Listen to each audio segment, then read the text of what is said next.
ओम श्री गणेशाय नमः। श्री हरि विष्णु भगवान बृहस्पतिवार व्रत कथा। एक नगर में एक बड़ा व्यापारी रहा करता था। वह जहाज से माल लदवा करके दूसरे देशों को जाया करता था और खुद भी जहाजों के साथ दूर देशों में जाया करता था। इस तरह से वह खूब धन कमा करके लाता था। उसकी गृहस्थी खूब मजे से चल रही थी। तो वह दान पुण्य भी खूब जी खोल कर करता था, परंतु उसकी इस दान पुण्य से उसकी पत्नी तंग आ चुकी थी। उसको बिल्कुल भी पसंद नहीं था। वह किसी को एक दमड़ी भी दे करके खुश नहीं थी। एक बार जब वह सौदागर माल से जहाज को भर करके किसी दूसरे देश को गया था तो पीछे से बृहस्पति देव भगवान जो है साधु का रूप धारण करके उसकी कंजूस पत्नी के पास पहुंचे और भिक्षा की यात्रा की। उस व्यापारी ने जो है पत्नी बृहस्पति देवता से कहा, महात्मा जी, मैं तो दान पुण्य से तंग आ गई हूँ। मेरा पति सारा धन दान में व्यर्थ ही नष्ट करता है। आप कोई ऐसा उपाय कीजिए जिससे हमारा सभी धन नष्ट हो जाए। इससे न तो धन लुटेगा और न ही मुझे दुख होगा। बृहस्पति देवता ने कहा, देवी तुम बड़ी विचित्र हो। धन और संतान तो सभी चाहते हैं, पुत्र और लक्ष्मी तो पापी के घर में भी होनी चाहिए।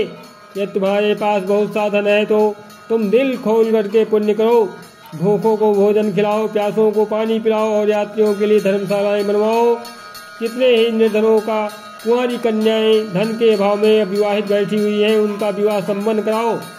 और भी अनेक पुण्य कार्य हैं जिनको करके तुम्हारा लोक परलोक सार्थक हो सकता है। लेकिन व्यापारी की स्त्री जो है बड़ी ढीठ थी। उसने कहा, महात्मा जी, मैं इस विषय से आपकी कोई बात नहीं सुनना चाहती हूँ। मुझे ऐसा कोई उपाय बता दीजिए जिससे हमारा सारा धन नष्ट हो जाए। बृहस्पति देव भगवान बोले, यदि तुम्हारी ऐसी इच्छा है तो फिर ऐसा ही होगा। तुम 7 बृहस्पतिवार को घर को गोबर से लीप करके पीली मिट्टी से अपने केसों को धोना, भोजन में मांस मदिरा ग्रहण करना, कपड़े धोना, बस तुम्हारा सारा धन नष्ट हो जाएगा। इतना कह करके बृहस्पति देव भगवान अंदर ध्यान हो गए। उस औरत ने बृहस्पति देवता के कहे अनुसार 7 बृहस्पतिवार को ऐसा ही करने का निश्चय किया। किंतु 6 गुरुवार बीतने पर ही उस स्त्री का संपूर्ण धन नष्ट हो गया और वह स्वयं भी परलोक सिधार गई। उधर जो है माल से भरा उसका पति जहाज द्वारा जो है समुद्र के मार्ग से आ रहा था और उसी में डूब गया। उसने बड़ी मुश्किल से लकड़ी की तख्तों पर बैठ करके अपनी जान बचाई। वह रोता धोता अपने नगर में वापस पहुंचा। वहां जाकर के उसने देखा कि उसका सब कुछ धन नष्ट हो गया है। उस व्यापारी ने अपनी पुत्री से सब समाचार पूछा। लड़की ने पिता को उस साधु बृहस्पति देवता वाली पूरी कहानी कह दी। उसने पुत्री को शांत किया। अब वह दिन प्रतिदिन जो है जंगल में जाया करती थी। वहां से लकड़ियां चुन लाता था और वह उन्हें ले जा करके नगर में बेच करके अपनी जीविका चलाने लगा। मगर वह गुजारा बड़ी मुश्किल से हो पाता था। एक दिन उसकी पुत्री से जो है दही खाने की इच्छा प्रकट की, लेकिन व्यापारी के पास इतना पैसा नहीं था कि उसको जो है 2 पैसे दही ला करके देता। लकड़हारा उसे आश्वासन दे करके जंगल में जा करके एक वृक्ष के नीचे बैठ करके अपनी पूर्व दशा को विचार करके रोने लगा। वह गुरुवार का दिन था। बृहस्पतिवार भगवान बृहस्पति देवता उसकी यह अवस्था देख करके साधु का रूप धारण करके उस व्यापारी के पास आ पहुंचे और कहने लगे, लकड़हारे तो इस जंगल में किस चिंता में बैठा है। व्यापारी ने उत्तर दिया, महाराज, आप सब कुछ जाने वाले हैं। इतना कह करके उसने आर्द्रकंड द्वारा और भीगी आंखों से बृहस्पति देवता को अपनी आप बीती हुई कहानी सुना दिया। बृहस्पति देवता भगवान कहते हैं, कहे भाई, तुम्हारी पत्नी गुरुवार के दिन जो है भगवान का अपमान किया था, इसी कारण तुम्हारा हाल हुआ है। तुम्हारा सब कुछ धन नष्ट हो गया, लेकिन तुम अब किसी प्रकार की कोई चिंता ना करो। भगवान तुम्हें पहले से अधिक धनवान कर देंगे। तुम मेरे कहे अनुसार गुरुवार के दिन बृहस्पति का पाठ किया करो। 2 पैसे के चने और मुनक्का मंगवा करके जल के लोटे में थोड़ी सी शक्कर डाल करके वह अमृत प्रसाद परिवार के सब सदस्यों को तथा सुनने वालों को बांट दो और खुद भी अमृत पान किया करो तथा प्रसाद खाया करो, तो भगवान तुम्हारी सब मनोकामनाएं पूरी करेंगे। साधु को प्रसन्न देख करके उस व्यापारी ने कहा, महाराज, मुझे लकड़ियों में से इतना पैसा नहीं मिलता है कि मैं 2 पैसे की दही ला करके अपनी इकलौती कन्या को खिला सकूं। उसको मैं हर रोज जो है झूठा आश्वासन दे करके टालता रहता हूँ। बृहस्पति भगवान बोले कि भक्त नाराज, तुम ना चिंता करो और ना नाराज हो। आगामी अगले गुरुवार को बृहस्पतिवार को तुम शहर में लकड़ियाँ बेचने के लिए जाना। तुमको उस दिन जो है लकड़ियों के 4 पैसे अधिक मिल जाएगी, जिसमें से तुम 2 पैसे का दही ला करके अपनी पुत्री को खिलाना और 2 पैसे का मुनक्का और चना ला करके गुरुवार के दिन जो है देवता की कथा करना। जल में जरा सा शक्कर चीनी डाल करके अमृत बनाना और कथा का प्रसाद जो है सब में बांट देना और खुद भी खाना, तुम्हारे सब काम सिद्ध हो जाएंगे। इतना कह करके बृहस्पति देवता अंतर ध्यान हो गए। गुरुवार के दिन उस व्यापारी ने जंगल में से लकड़ियाँ इकट्ठी की और शहर में बेचने के लिए गया। उसको जो है उस दिन 4 पैसे अधिक मिले, जिनमें से 2 पैसे की दही ला करके उसने अपनी लड़की को दिया और 2 पैसे के चने और मुनक्का ला करके अमृत बना करके प्रसाद बांटा और प्रेम से खाया। उसी दिन से उसकी सब कठिनाइयाँ दूर हो गई।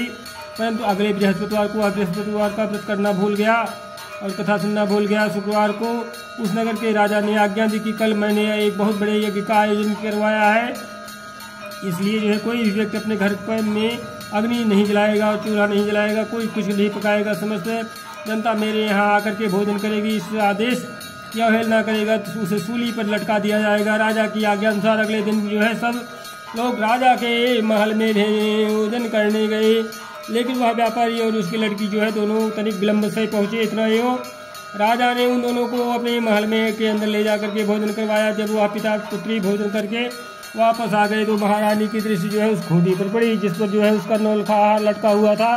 उस खूंटी पर अब हार नहीं था। महारानी को विश्वास हो गया कि उसका हार लकड़हारा और उसकी लड़की खेले गए हैं। फौरन सिपाहियों को बुलवा करके दोनों बाप बेटी को कैद करवा करके जेल खाने में डाल दिया।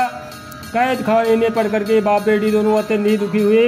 वहाँ इन्होंने बृहस्पति देवता का स्मरण किया। बृहस्पति देवता वहीं प्रकट हो गए और व्यापारी से कहने लगे, महाराज भक्तराज, तुम पिछले सप्ताह बृहस्पति देवता की कथा करना भूल गए थे, इसलिए तुम्हारा यह हाल हो गया है। परंतु तुम किसी प्रकार की कोई चिंता न करो, बृहस्पति देवता जो है प्रसन्न हो जाएंगे। बृहस्पतिवार के दिन कैद खाने के दरवाजे पर तुम्हें 2 पैसे पड़े मिलेंगे, तुम उसे पैसे उठा करके चने और मुनक्का मंगवा लेना और फिर विधिपूर्वक से बृहस्पति देवता का पूजन करना और कथा करना, तुम्हारे सभी कष्ट दूर हो जाएंगे। बृहस्पतिवार के दिन उस व्यापारी को जेल के मुख्य द्वार के पास जो है 2 पैसे पड़े हुए मिले। बाहर सड़क पर एक स्त्री जा रही थी। व्यापारी ने उसे बुला करके कहा कि बाजार से उसे 2 पैसे के मुनक्का और चना ला करके दे दीजिए ताकि मैं बृहस्पति देवता का कथा कर सकूं। इस पर जो है उस स्त्री ने कहा, मैं अपनी बहू के लिए कपड़े सिलवाने जा रही हूँ, मैं बृहस्पति भगवान को क्या जानूँ। इतना कह करके वह औरत वहाँ से चली गई। थोड़ी देर बाद वहाँ से एक और स्त्री निकली। व्यापारी ने उस स्त्री को बुलवा करके प्रार्थना की, बहन, तुम मुझे बाजार से 2 पैसे का चना और मुनक्का ला कर दे दो, मुझे बृहस्पति देवता की कथा करनी है। वह स्त्री जो है बृहस्पति देवता का नाम सुनकर के बोली, बलिहारी जाऊँ, वीर भगवान के नाम पर मैं तुम्हें अभी मुनक्का और चना ला करके देती हूँ। मेरी इकलौता बेटा मर गया है, मैं उसके लिए कफन लेने जा रही थी, मगर अब जो है पहले तुम्हारा काम करूँगी, उसके बाद बेटे के लिए कफन लाऊंगी। उस स्त्री की ने व्यापारी से 2 पैसे के लिए और बाजार से चने में मुनक्का ले आई और जो है स्वयं बृहस्पति देवता की कथा सुनी। कथा समाप्त होने के बाद स्त्री और अपने पुत्र के लिए कफन लेकर के अपने घर को रवाना हुई तो देखा कि लोग जो है उसके बेटे की लाश को जो है राम नाम सत्य है कहते हुए शमशान की ओर ले जा रहे थे। उस स्त्री ने उन लोगों से कहा, भाई मुझे जो है अपने लाडले का मुख देख लेने दो। लोगों ने अर्थी को जमीन पर रख दिया। तब उस स्त्री ने जो है अपने मृत पुत्र के मुख में प्रसाद और अमृत डाला। प्रसाद और अमृत के मुख में पड़ने से के साथ ही उसका पुत्र उठ बैठा और अपनी माता को गले से लगाकर मिला। दूसरी स्त्री जिसने जो है बृहस्पति देवता का निरादर किया था, तो जब वो अपने पुत्र के विवाह के लिए जो है कपड़े लेकर के वापस लौटी और उसका पुत्र जो है घोड़ी पर बैठ करके बारात में निकला तो घोड़ी ने ऐसी छलांग मारी कि वह जमीन पर आ गिरा तथा बुरी तरह से घायल हो गया और कुछ ही क्षणों के पश्चात जो है मर गया। तब वह स्त्री रो रो करके बृहस्पति देवता से कहने लगी कि हे देव, मेरा अपराध क्षमा करो, मेरे अपराध क्षमा करो। उसकी प्रार्थना सुन करके बृहस्पति भगवान ने साधु का रूप धारण करके कहा और कि उस स्त्री से बोले कि हे देवी, अधिक विलाप करने से कोई आवश्यकता नहीं है। तुमने जो है गुरुवार यानी बृहस्पति देव का अपमान किया, भगवान का अपमान किया, जिसके कारण जो है इसका परिणाम तुम्हें मिला है। तुम जेल खाने के पास जाकर के भक्त से क्षमा याचना करो, उससे जो है सब कुछ ठीक हो जाएगा। वह स्त्री फिर जेल खाने पहुंची और जो है मुख्य द्वार के पास जाकर के उस व्यापारी से हाथ जोड़कर कहने लगी, भक्तराज, मैंने तुम्हारा कहा नहीं माना, मुनक्का और चने ला करके तुम्हें दे दिए हैं। इससे जो है गुरुवार देवता मुझसे नष्ट हो गए हैं, जिसके कारण मुझे मेरा इकलौता लड़का घोड़ी से गिर करके मर गया है। व्यापारी ने कहा, माता तू चिंता मत कर, बृहस्पति देवता का सब कल्याण करेंगे। तुम अगले गुरुवार को जो है अगले बृहस्पतिवार को देवता की कथा सुनना। तब जो है अपने पुत्र के शव को जो है फूल और इत्र और सुगंधित घी पदार्थों में रख दो।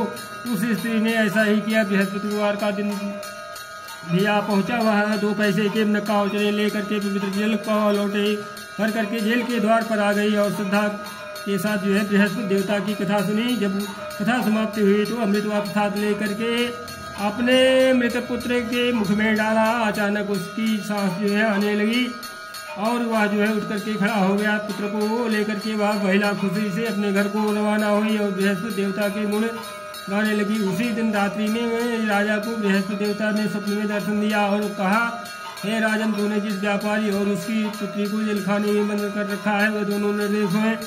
अब दिन निकलने के साथ ही दोनों को जेल से रिहा कर दे और तेरी रानी का नौलखा हार उसी खूंटी पर लटका मिल जाएगा। दिन निकला तो रानी ने अपना हार खूंटी पर लटका देखा। राजा ने उस व्यापारी को जेल से रिहा करके अपने अपराध के लिए उससे क्षमा मांगी और उसको जो है अपना आधा राज्य दे करके तथा उसकी लड़की का उच्च कुल में विवाह कर दहेज में हीरे जवाहरात दिए। बृहस्पति देवता ऐसे ही हैं जैसे जिसकी मनोकामना पूर्ण होती है उसकी मनोकामना पूर्ण करते हैं। इस व्रत को करने से जो है व्यक्ति रोग मुक्त हो और धनवान हो जाता है, निपुत्र पुत्रवान होता है, यश व ऐश्वर्य की वृद्धि होती है, जीवन सुखमय होता है, मन की चिंताएं जो है दूर हो जाती हैं। जो कोई श्रद्धा और प्रेम से बृहस्पति भगवान की कथा पढ़ता है और दूसरों को सुनाता है उसकी समस्त इच्छाएं मनोकामनाएं पूर्ण हो जाती हैं। बोले बृहस्पति भगवान की जय। प्रथम कथा संपूर्ण हुई। जय जय भगवान बृहस्पति।